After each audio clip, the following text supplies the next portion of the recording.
نحمده ونستعينه ونستغفره ونعوذ بالله من شرور أنفسنا ومن سيئات أعمالنا من يهدي الله فلا مضل له ومن يضلله فلا هادي له ونشهد أن لا إله إلا الله وحده لا شريك له ونشهد أن سيدنا وحبيبنا ومولانا محمد الذي أرسله بالحق بشيرا ونذيرا وداعيا إلى الله بإذنه وسراجا منيرا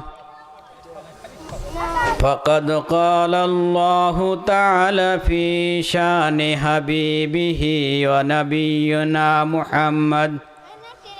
محمدا صلى الله عليه وسلم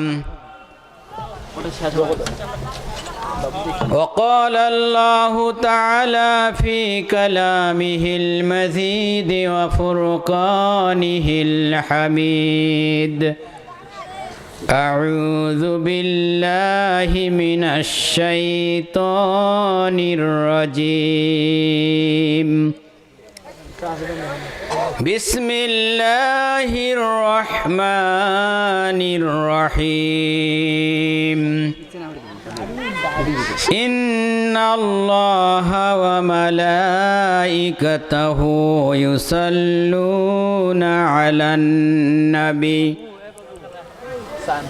يا أيها الذين آمنوا صلوا عليه وسلموا تسليما اللهم صل على سيدنا مولانا محمد وعلى آل سيدنا مولانا محمد بلغ العلا بكماله كشف الدجى بجماله حسنت جميع خصاله صلوا عليه وآله মুআজ্জাজ মুহতারাম হাজিরিন,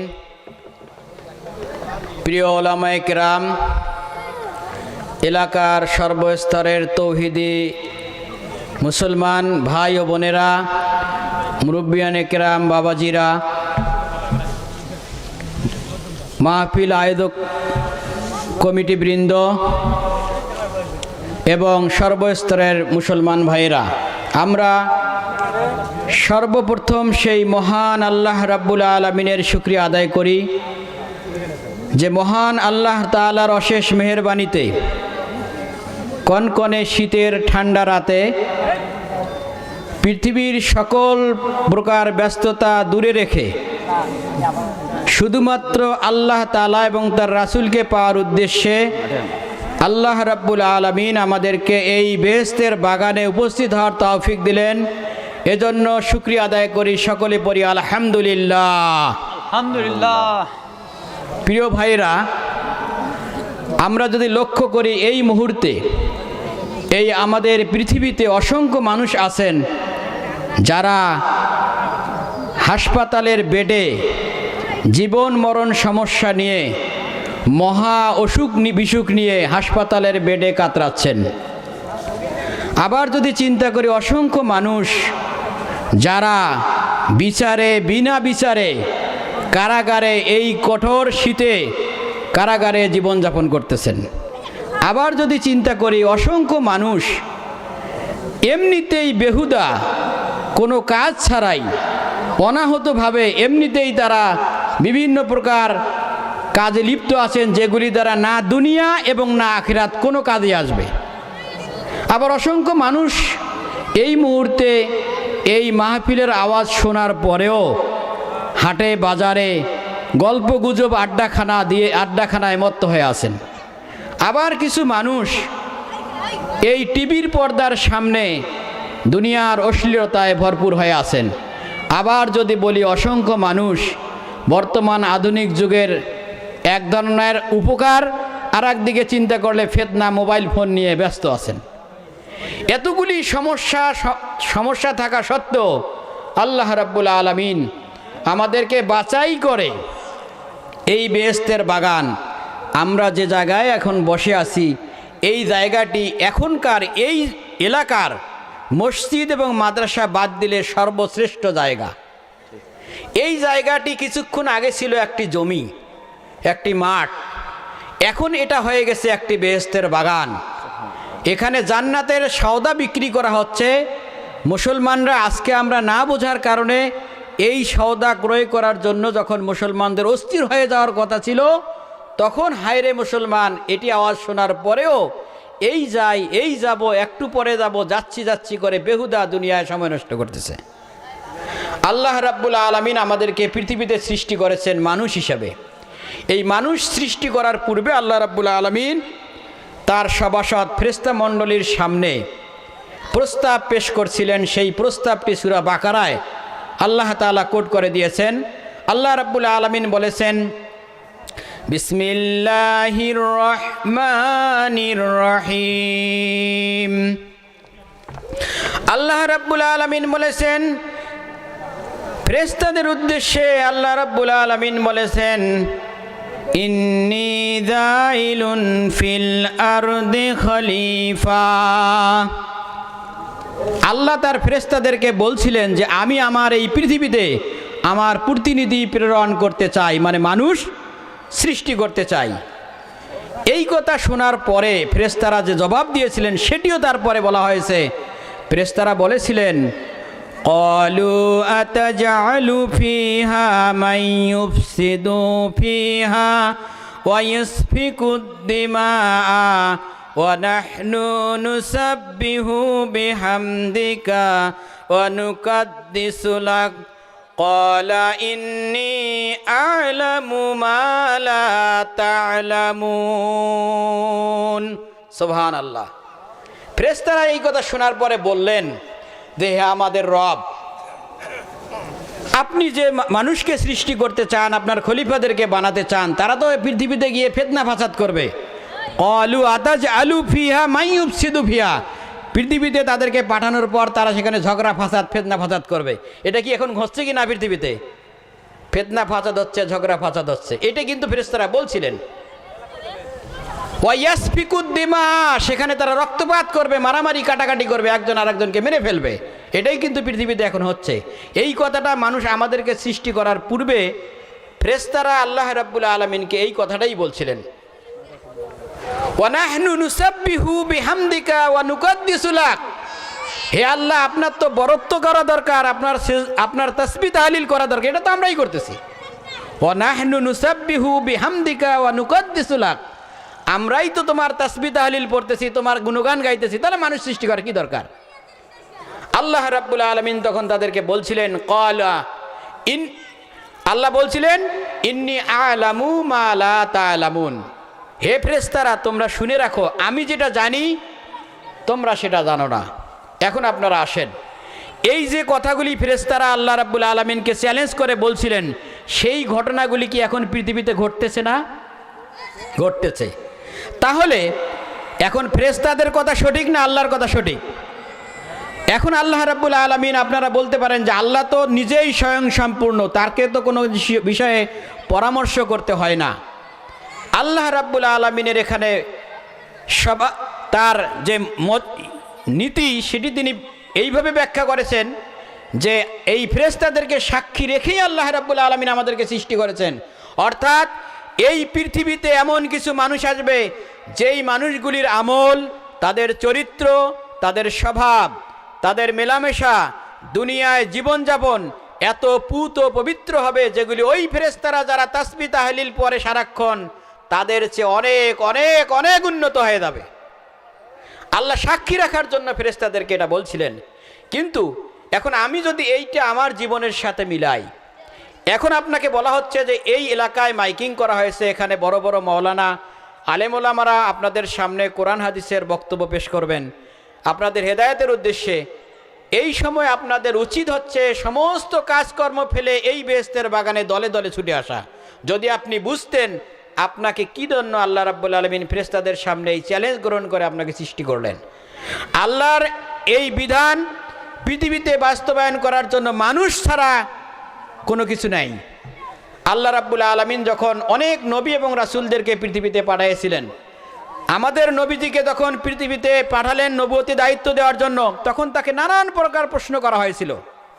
যেমন কেউ বলছিল, এ আবার কেমন রাসূল, মা আলি হাজার রাসূল ইয়াকুলুত তাআম ওয়া ইয়াসফি, যে এই আবার কেমন রাসূল, এ ভাতও খায় আবার বাজারেও যায়, এ তো মানুষ। আবার কেউ বলছিল যে এ তো মানুষ ছাড়া আর কিছুই নয়। কিন্তু আল্লাহ রাব্বুল আলামিন এই নবীদিকে সৃষ্টি করে মানুষের মধ্য থেকেই সৃষ্টি করে প্রমাণ করে দিয়েছেন যে ইনি সর্বশ্রেষ্ঠ। এই দুনিয়ার কুল কায়নাত ফেরেশতারা সকলের চেয়ে আল্লাহর হাবিব সর্বশ্রেষ্ঠ ছিলেন। আল্লাহ রাব্বুল আলামিন প্রমাণ করে দিয়েছেন যে মানুষ হচ্ছে সকল সৃষ্টির সর্বশ্রেষ্ঠ জীব। আল্লাহ রাব্বুল আলামিন সূরা ৩, এই সূরা ৩-এর মধ্যে বলেছেন, বিসমিল্লাহির রহমানির রহিম, লাকাদ খালাকনাল ইনসানা ফি আহসানি তাকওয়িম। এই পৃথিবীতে আমি মানুষকেই সর্বশ্রেষ্ঠ হিসেবে সৃষ্টি করেছি। আবার আল্লাহ পরে বলেছেন, সুম্মা রাদাদনাহু ফি আসফালা সাফিলিন। এই মানুষ যদি তার মানুষের সীমার মধ্যে না থাকে, আল্লাহ যে জন্য মানুষকে সৃষ্টি করেছেন সেটি যদি তারা না করে, তাহলে এই মানুষটি হবে পৃথিবীতে সকল জীবের সর্বনিকৃষ্ট জীব।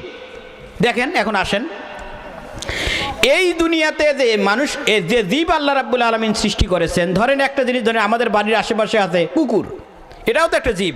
তার জীবন আছে, তার মৃত্যু আছে, তার আহার আছে, তার বাচ্চা হয়, সে বংশবৃদ্ধি হয়। ঠিক মানুষের মতো, মানুষেরও আহার করে, মানুষের বংশবৃদ্ধি হয়, মানুষের জীবন আছে, মানুষের আবার মৃত্যু হয়। এখন এই কুকুরটা আপনারা পৃথিবীতে শুনেছেন কি কোথাও যে একটা কুকুর আর একটা কুকুরকে মেরে ফেলছে? দেখাতে পারবেন? আমরা মানুষকে কথায় কথা বলি তুই কুকুরের মতো। আসলেই মানুষ যখন মানুষের গণ্ডির মধ্যে থাকে না, আল্লাহর বিধানের মধ্যে থাকে না, সেই মানুষটা ওই কুকুরের চেয়েও নিকৃষ্ট হয়ে যায়। এটা মানুষের কথা না, আল্লাহরই কথা। কারণ আপনি দেখতে পারবেন না কোনো পৃথিবীতে কোনো কুকুর, একটা কুকুর আর একটা কুকুরকে মেরে ফেলেছে। একটা হিংস্র হায়না বাঘ, সে আর একটা প্রাণী ধরে খায়, কিন্তু তার কোনো স্বজাতিকে সে হত্যা করে না। আর আমরা মানুষ কি করি? একজন আর একজনের গীবত করি, একজন আর একজনের ক্ষতি করি, একজন আর একজনের বিরুদ্ধে মিথ্যা কথা বলি, মিথ্যা সাক্ষী দেই, একজন আর একজনের ক্ষতি করার জন্য চেষ্টা করি, এমনকি সেটা ভাইয়ে ভাইয়ের মধ্যেও। মানুষ যদি মানুষের মধ্যে থাকতো তাহলে মানুষের মধ্যে কোনো ঝগড়া ফাসাদ হতো না। কিন্তু এই যে ফেরেশতারা বলছিলেন যে ক্বালু আতাজআলু ফিহা মান ইউফসিদু ফিহা ওয়া ইয়াসফিকুদ দিমা, হে আল্লাহ কেন মানুষ সৃষ্টি করবেন? না দুনিয়াতে গিয়ে তো ঝগড়া ফাসাদ করবে, মারামারি করবে, একজন আরেকজনের বিরুদ্ধে লেগে থাকবে। সেই কথাটা যদি যাদের দ্বারা সত্য প্রমাণিত হবে, তারা আল্লাহর ক্রোধের, আল্লাহর শাস্তির মুখোমুখি হবেন কাল কিয়ামতের ময়দানে। আমি যে কথাটা বলতেছিলাম, আমি তো ওয়াজ করার জন্য না, আমি আসছি যে এখানে যদি যে কথাটি আমি বলতে চাই, এই মুহূর্তে এই জায়গাটা যেখানে বসে আমরা কথা আমি বলছি, আপনারা শুনছেন, এটি এই অঞ্চলের মসজিদ মাদ্রাসা বাদ দিলে সর্বশ্রেষ্ঠ জায়গা। এখানে আপনি যতক্ষণ বসে থাকবেন ততক্ষণ আপনার আমলনামায় শুধু সওয়াব লেখা হবে। আর এটার বাইরে বসে যদি আপনি কোথাও বাজারে চা খান, গল্প করেন, কোনো সওয়াব লেখা হবে? কোনো সওয়াব লেখা হবে না। এই পৃথিবীর মানুষ দেখেন, আল্লাহ রাসূল বলেছেন, লা তাজুলু কাদামা ইবনা আদামা হাত্তা ইয়াসআলা আন খামসিন। 5টি প্রশ্নের সঠিক উত্তর দেওয়ার পূর্বে কোনো আদম সন্তানকে কিয়ামতের ময়দানে এক পা সামনে এগুতে দেয়া হবে না। কে বলেছেন? আমার রাসূল বলেছেন। সেই 5টি প্রশ্নের 1 নম্বর প্রশ্ন হচ্ছে আন উমুরিহি ফিমা আপনাহু। প্রথম নম্বর প্রশ্ন, ভালো করে শোনেন। প্রথম প্রশ্ন হচ্ছে আপনাকে জিজ্ঞাসা করা হবে কাল কিয়ামতের ময়দানে, আপনার এই গোটা জীবন আপনি কিভাবে চালাইছেন।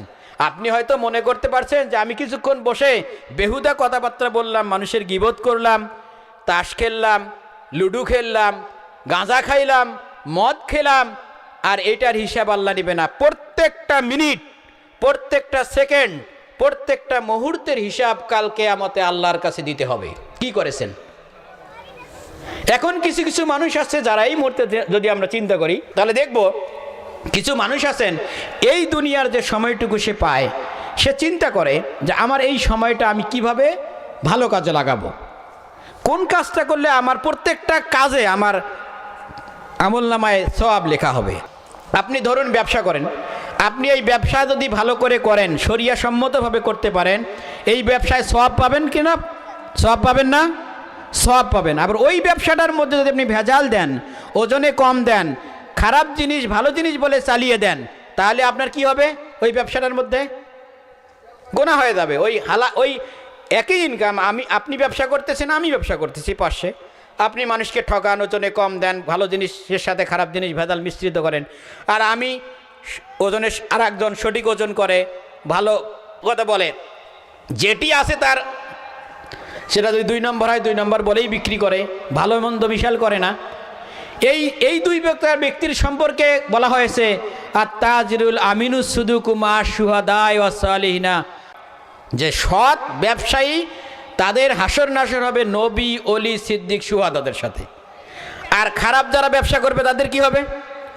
আপনি যে মানুষকে 100 টাকা ওজন কম দিয়েছেন, কাল কিয়ামতের ময়দানে এই 100 টাকা মালের বিনিময়ে তাকে না দেওয়া পর্যন্ত আপনাদের দুজনের কোনো ফয়সালা হবে না। আল্লাহ রাসূল সাল্লাল্লাহু আলাইহি সাল্লাম একদিন সাহাবাদের সামনে জিজ্ঞাসা করেছিলেন যে হে সাহাবারা, তোমরা বলো মাল মুফলিসু, এই গরিব মানুষ কারা? আমাকে যদি জিজ্ঞেস করা হতো, আপনাকে যদি জিজ্ঞেস করা হতো এই সময় এসে, আমি এখন যদি জিজ্ঞেস করি যে বলেন তো গরিব মানুষ কাকে বলে, আপনারা কি বলবেন? আপনারা বলবেন যার টাকা নাই, পয়সা নাই, তাদেরকে গরিব বলা হয়, তাই না? সাহাবারা সেই কথাই বলছেন, আল মুফলিসুল্লাযীনা লাইসা লাহুম দিনারাও ওয়া দিরহামা, গরিব তো তারা যাদের টাকা নাই, পয়সা নাই। আল্লাহ রাসূল সাল্লাল্লাহু আলাইহি ওয়াসাল্লাম বললেন না, এরা গরিব নয়। ভালো করে শোনেন, যারা গরিব আছেন অপেক্ষাকৃত, পৃথিবীতে গরিব কারা একটু শুনে নেন। সাহাবারা ওই কথা বললেন যে গরিব সেই ব্যক্তি যার লাইসা লাহুম দিনারাও ওয়া দিরহামা, যাদের টাকা নাই, পয়সা নাই, তাদেরকে বলা হয় গরিব। আল্লাহ রাসূল বলছে না, তারা গরিব নয়। গরিব কারা তাহলে? গরিব হচ্ছে সেই ব্যক্তি যে কাল কিয়ামতের ময়দানে নামাজ, ভালো করে শোনেন, আমি আরবিতে বলতেছি না যেহেতু সময় দেওয়া হয়েছে কম, নামাজ, রোজা, হজ, যাকাত, তাসবিহ, তাহলিল, জিকির, আজকার, বড় বড় আমল নিয়ে কিয়ামতের, এইভাবেই বলা হয়েছে হাদিসে, পরে দেখবেন যারা জানেন, বড় বড় আমল নিয়ে তারা কিয়ামতের ময়দানে উঠবে। আর সাথে থাকবে মানুষের হক নষ্ট করা, মানুষের গীবত করা, মানুষের চুগলখড়ি করা, মানুষকে গালি দেওয়া, মানুষকে কষ্ট দেওয়া, এই ধরনের কিছু অন্যায় সহ একসাথে উঠবে। আছে না আমাদের সমাজে এরকম মানুষ? হজও করে, আবার মানুষের সাথে কি করে, জমি নিয়ে মামলাও হয়। আরে বাবা, তুমি যদি মুসলমান হও, তোমার সাথে যদি অন্যের জমি মিশ্রিত থাকে, এই মুহূর্তে, এক মুহূর্তে তোমার ভিতরে যদি ইমানের দাবি থাকে, এক মুহূর্তে তুমি মেপে জমিকে মানুষের হাতে দিয়ে দিবে, যার জমি থাকে। এটাই হলো মুসলমান। এখন এই ধরনের মানুষের অন্যায়, জমি দখল করা, এগুলি নিয়ে সে জান্নাতে, মানে কিয়ামতের ময়দানে উঠেছে। এখন এই দুই ব্যক্তির মধ্যে আল্লাহ রাব্বুল আলামিন ফয়সালা করবেন। কিভাবে ফয়সালা করবেন শোনেন ভালো করে, খুব মনোযোগী শোনেন। একটা কথাও যদি মাথার ভিতরে আপনার দেমাগে যায়, একটা কথাই আপনার জীবনকে পরিবর্তন করবে ইনশাআল্লাহ। এখন ফয়সালা হচ্ছে, আল্লাহ রাব্বুল আলামিন বলছে যে আপনি নামাজ পড়ে যান নাই, আল্লাহ যদি আপনাকে মাফ করে দেয়, আল্লাহ মাফ করতে পারে, কিন্তু আপনি যে আরেকজনের একটা সম্পদ নষ্ট করে গেছেন, তাকে গালি দিয়ে গেছেন, তার হক নষ্ট করেছেন, তার মনে কষ্ট দিয়েছেন, এটার ফয়সালা তো আল্লাহ এটা করে দিবে না, আল্লাহ এটা মাফ করবে না, কারণ এটা ব্যক্তির সাথে। এখন আল্লাহ রাব্বুল আলামিন বলবেন ঠিক আছে, এখন আপনি নামাজ নিয়ে আসছেন না, হজ নিয়ে আসছেন না, তাহলে ওনাকে তো এগুলি ফেরত দিতে হবে। কিয়ামতের ময়দানে ফেরত দেওয়া কি টাকা পয়সা দিয়ে ফেরত হবে? টাকা পয়সা দিয়ে কিন্তু কোনো বিচার সেদিন হবে না, সেদিন আমল দিয়েই বিচার হবে। এখন আমি নামাজ রোজা নিয়ে উঠছি কিয়ামতের ময়দানে, হক নষ্ট করেছি মানুষের, এখন আমার এই আমল তাকে দেওয়া শুরু হবে। একজনকে আমি গালি দিছি, আমার কিছু নামাজ তাকে দিয়ে দেওয়া হলো, আমার কিন্তু শূন্য। এখন আর একজনের জমি নষ্ট করছি, জমি খাইছি, এখন এই জমির বিনিময়ে তাকে কি দেওয়া হচ্ছে, আমার হজটা দিয়ে দিলাম। সারা জীবনের সমস্ত আমল দেওয়ার পরে এখন আমার আরও পাওনাদার বাকি থাকলো। আমি সংক্ষেপ মানে গ্রাম্য ভাষায় বলতেছি, আমার আরও পাওনাদার থাকলো। কি থাকলো? আর এক ব্যক্তিকে আমি গালি দিছিলাম, তার হক নষ্ট করেছিলাম, রাস্তায় একদিন অপমান করেছিলাম। তাহলে এগুলিও তো বিচার হবে সেদিন। না বিচার হয়ে কিন্তু কিয়ামত সংগঠিত মানে ফয়সালা হবে না।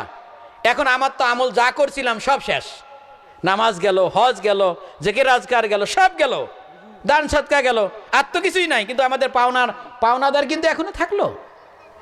তখন বলবো ওই ব্যক্তি পাপ করে নাই, সে তো এক ওয়াক্ত নামাজও পড়ে নাই। মনে করেন আর আমি জমি খাইছি, এ কিন্তু এক ওয়াক্ত নামাজও পড়ে নাই, তাহলে এই জমির অংশ দিতে হবে না? তা এর কিন্তু কোনো আমলেই নাই, কিন্তু জমি খেয়েছে। অথবা বাজারে গিয়ে আপনি ওজনে কম দিয়েছেন, ওই ওজনটুকু 1 কেজি বেগুন কিনলো, 900 গ্রাম দিলেন, 100 গ্রাম পাওনা থাকলো না? এই 100 গ্রামের বিনিময়ে কিন্তু সওয়াব দিয়ে দেওয়া লাগবে। তো এখন এর তো কোনো সওয়াব নাই, কিন্তু সে অটোমেটিক সওয়াব পাচ্ছে। ভালো করে বোঝেন। এখন আমার যে ওর যে পাপ, সেই পাপগুলি ট্রান্সফার করে এনাকে দেওয়া হবে যিনি হক নষ্ট করেছেন, আর তার আমল আবার পাল্লা ভারী হওয়া শুরু হয়ে যাবে। এইভাবে সকলে যে পাওনাদার ছিল সেই পাওনাদার পাপগুলি এই ব্যক্তির মধ্যে এসে দিয়ে যাবে, আর ওই ব্যক্তিগুলি সওয়াবের মালিক হয়ে যাবে, যে সওয়াবগুলি আমি ইনকাম করেছিলাম। এইভাবে যেতে যেতে দেখা গেল যে আল্লাহ রাসূল বললেন যে হ্যাঁ, এই ব্যক্তি হচ্ছে সবচেয়ে দরিদ্র, যে আমল নিয়ে কিয়ামতের ময়দানে উঠবে আর হক নষ্ট করা নিয়েও কিয়ামতের ময়দানে উঠবে, সব দিয়ে নিশ্চয় সে জাহান্নামের মধ্যে চলে যাবে। এই ব্যক্তি হচ্ছে দরিদ্র। এখন কি আপনার এলাকায় আমি দরিদ্রের গরিব মানুষের সংজ্ঞা কি বলতে পারলাম? আপনারা কাল থেকে যদি কেউ কাউকে গরিব বলেন, এইটা প্রকৃত গরিব নয়। গরিব হচ্ছে আল্লাহ রাব্বুল আলামিন যদি এই পৃথিবীতে সম্পদ দিয়ে দরিদ্র এবং ভালো মানুষ মানে সম্পদশালী করার কথা হতো, তাহলে আল্লাহ রাব্বুল আলামিন সাহাবীদের মধ্যে কি করতেন? স্বর্ণের পাহাড় দিয়ে দিতেন ওই সময় নবীদের মাধ্যমে। কিন্তু নয়, সম্পদ দিয়ে ধনী এবং গরিব দুনিয়ায় কেউ বিচার করতে পারে, কিন্তু আখিরাতে এটি সম্পদ দিয়ে বিচার করা যাবে না। আমি আর কথা বাড়াবো না, আরও অনেক ওলামায়ে কেরাম আছেন। শুধু এই কথাটা, একটি কথা আপনাদের সামনে বলতে চাচ্ছি, সেটি হচ্ছে যে আমরা ইবাদত করার ক্ষেত্রে, আপনার নামাজের কথা বলছেন, অসংখ্যবার বলা হচ্ছে এই নামাজ যারা পড়ি, আমরা রোজা করি, হজ করি, যাকাত দেই, দয়া করে আপনি আপনার কাছে একটি অনুরোধ, আপনার জীবনটা একটু চিন্তা করবেন। এই যে প্রথম প্রশ্ন, আপনার এই জীবন, আপনি কর্মক্ষেত্র, আপনার মুআমালাত, আপনার আচার আচরণ, আপনার লেনদেন, আপনার মানুষের সাথে ভাব ভালোবাসা, প্রত্যেকটাই হতে হবে আল্লাহ এবং আল্লাহ রাসূলের জন্য। এটি যদি কোনো দুনিয়ার স্বার্থে হয়, কাউকে ঠকানোর জন্য হয়, কারো ক্ষতি করার জন্য হয়, এই ক্ষতির জন্য আপনি যতই নামাজ পড়েন, রোজা করেন, হজ করেন, যাকাত দেন, কাল কিয়ামতে আপনি দরিদ্র মানুষ হিসেবে পরিণত হবেন। আল্লাহ রাব্বুল আলামিন দরিদ্রের পরিবর্তে আমাদেরকে ধনী ব্যক্তি হিসাবে, সম্পদশালী ব্যক্তি হিসাবে কিয়ামতে পরিচিত হওয়ার তৌফিক দিন। আমিন। আসসালামু আলাইকুম ওয়া রাহমাতুল্লাহি ওয়া বারাকাতুহু।